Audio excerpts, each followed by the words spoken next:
Sa ibang balita, kumpiyansa ang head ng legal counsel ni dating Pangulong Rodrigo Duterte na si Attorney Nicholas Kaufman na mayroon silang matibay na argumento kaugnay sa ginawang pag-aresto sa dating Pangulo sa kabila ng pagkalas ng Pilipinas sa Rome Statute.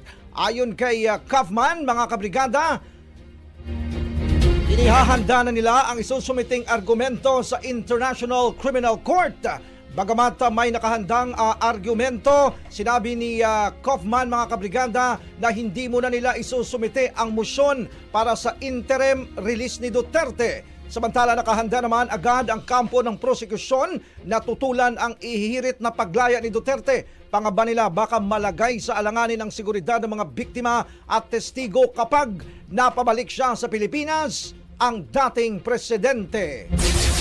Ang bahaging ito ay hatid sa atin ng DriveMax Herbal Capsule. Lalaking angat, tumatagal.